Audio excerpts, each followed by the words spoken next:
Yan na nga pala lahat ng kuha namin. Yan na yung mga limasag, yung iba.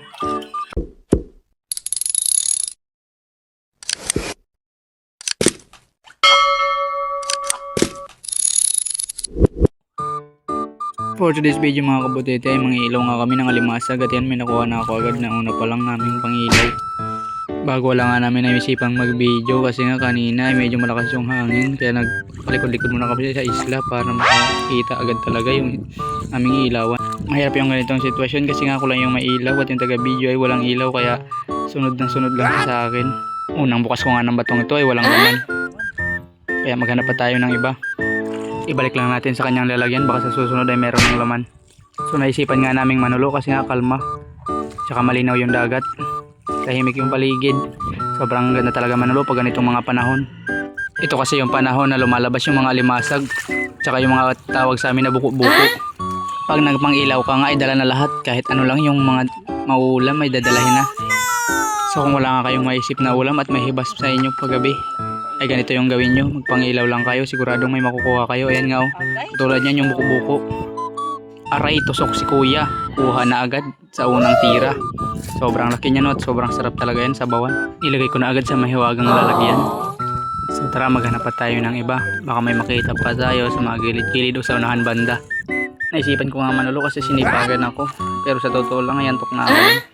Marami nga kaming kasama na nanulo dyan. Nagpangilaw din sila para may pangulam kasi wala talagang ulam kapag malakas yung amihan. Buti na lang ganito pag kalma yung gabi ay meron talaga makukuhaan. Sa mga walang pambili ng pangulam ay mangilaw na lang kayo sa ibasan, sigurado wala kayong gastos, libre na yung pangulam. Katulad niya yung nakikita nyo, meron tagutungan na maliit. Yung tagutungan yung tawag sa amin, sa may tinik na isda na yan, tagutungan. Ewan lang kaya sa inyo, basta sa amin tagutungan yan. Yung lumulobo na may tinik na grabing sakit makatinik. Sa sobrang sakit makatinik ay ikaw yung mapapaiwig. Iskopaw. Bala ko sanang kuhain, dalahin kaso lang maliit pa kaya tawan ko na lang yan. Kawawa pa rin, palakihin na lang natin at sa susunod na pagbalik siguradong di na yun pakakawalan kasi masarap yan pang ihaw. Kaya tara maghanap pa tayo ng iba, baka may makita pa tayo dito sa kaibabawan ng lupa. Ayun no, may nakita akong balatan. Yan yung balatan na lumalaway. Sobrang laway niya na grabe mandikit sa kamay. May lumalabas nga yan sa bunganga niya. Parang ano, joke lang, pero sa mga green-minded yung utak ay talagang yun ba yung pag-iisipan. Porket may lumalabas lang na puti ay pag-iisipan nyo na yung ganyan. Balatan lang yan. Nagdala ako ng pana para panigurado sa mga buko-buko na lumalangoy dito. Marami kasi buko-buko na lumalangoy kaya panigurado talaga yung pana kapag may dala kang ganito. Tinignan ko yung bato na to ay wala namang laman. Grabe yung mga bato dito sa amin. Kahit sobrang lalaki na pero wala pa rin laman. Sa sobrang bigat at sa sobrang sakit sa kamay, parang ikaw lang din yung nasaktan.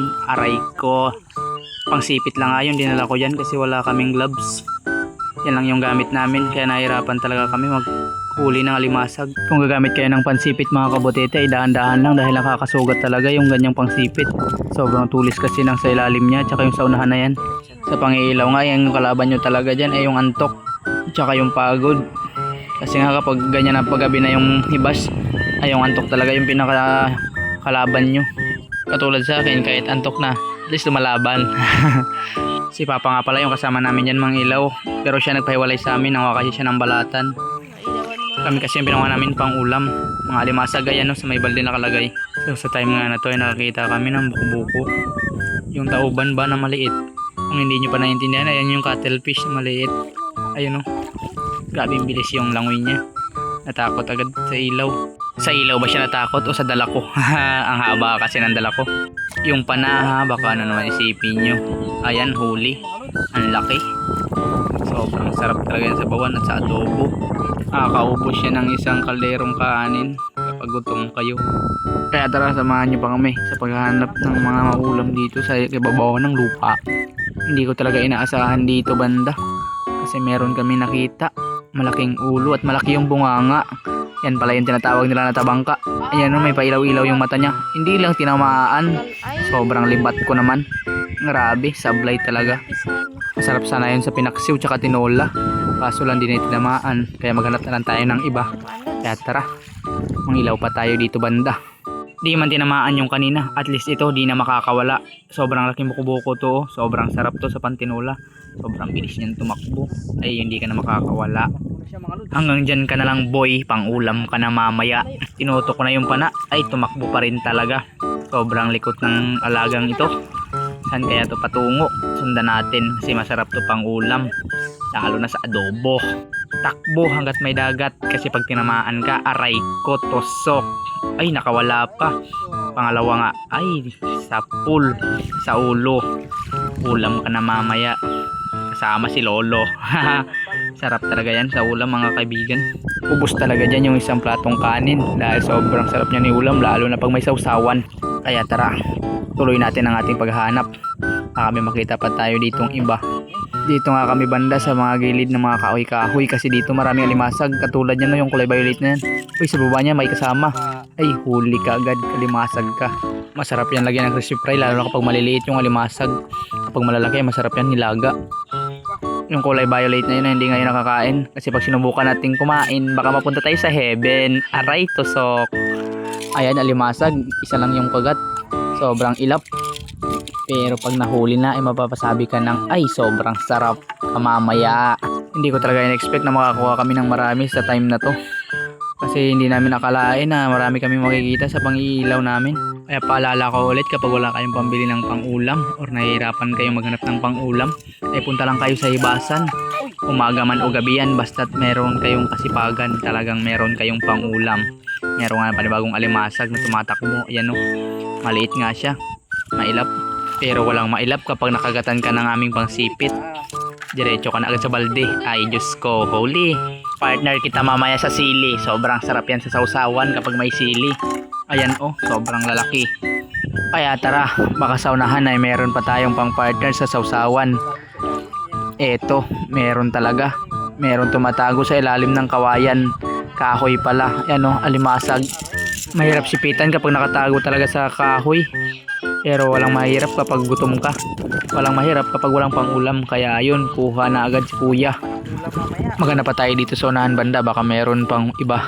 Alimango nga sana yung masarap nun. Kaso lang nung hinagarap ako ng alimango ay wala talaga ako nakita. Yung nakikita ko yan yung violet na maliliit oh. Kasi nakaraan kapag nagapangilaw kami, meron kaming mga alimangong nakikita. Sa bagay kapag ganitong marami nagapangilaw ay madalang talaga mapakita yung mga alimango. Eto, sa unahan merong alimango. Alimangong maliit. Ayan oh.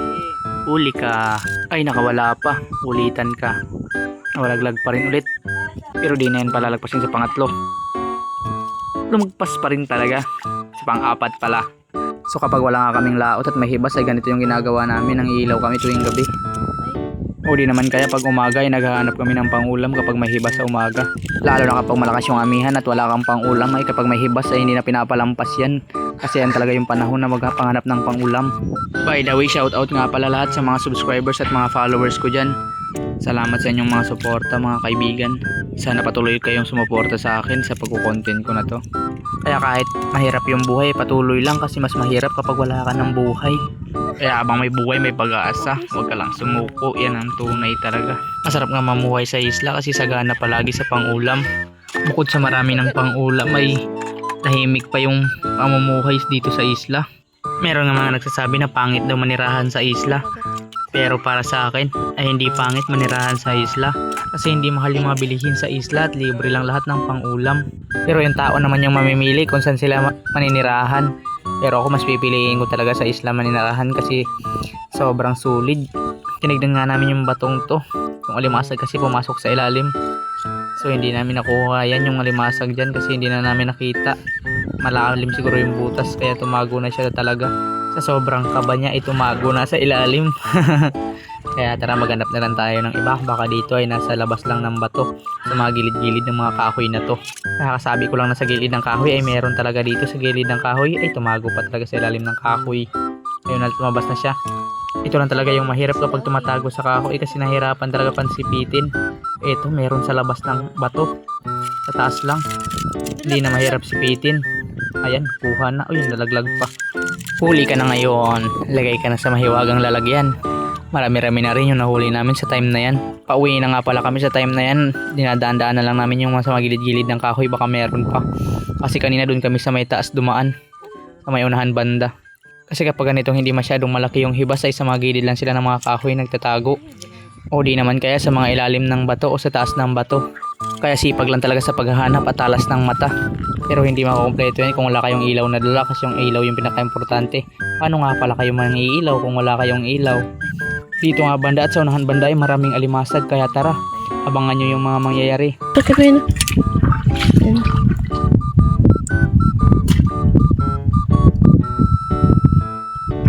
Okay.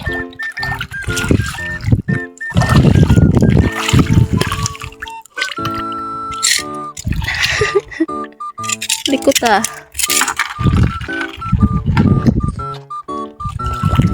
Ito.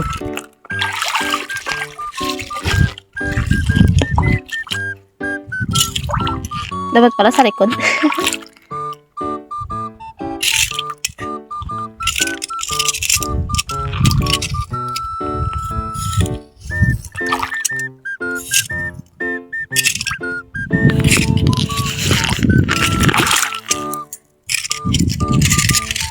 Hindi kasi siya magkagatan. Masaktuhan.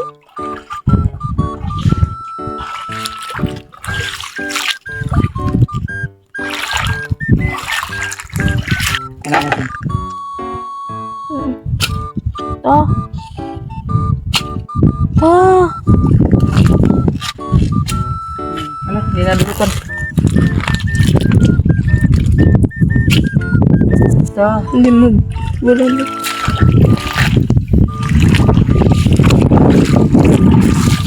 Uy, sabi.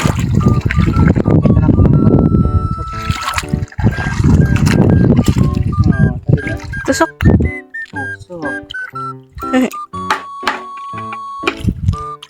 Uy. Talas talaga na. Napasok mo tuloy sa mga.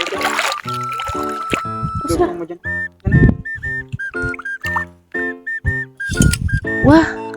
Nakagatan iba no. Uy.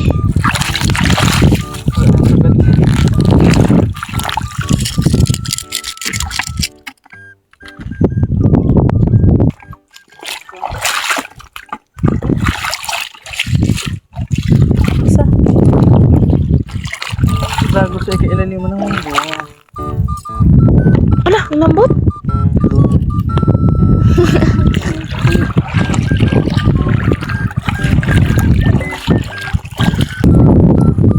Umang. Umang. So ayan, malapit na nga kami makauwi. Tinignan lang namin yung binuhay-buhay namin na lobster. Tsaka pagtingin namin ng buhay-buhay na lobster ay merong alimasag na malaki sa tabi. Kinain niya yung pagkain ng lobster. Siningitan niya siguro kaya naagaw niya yung pagkain. Grabe, nagpalastre pa siya sa amin. Siya yung pinakalas na kukuhain namin. At siya rin yung pinakamalaki. Grabe, yan nga pala yung lobster na alaga namin, no. Tulog na. Masarap nga yan sa nilaga, lalo na kapag sinabawan. Grabing sarap, lalo pa may asim. Mahal daw yan pag binibili, pero sa amin inuulam lang yan. Yan na nga pala lahat ng huli namin. Yung mga limasag, yung iba ito pa.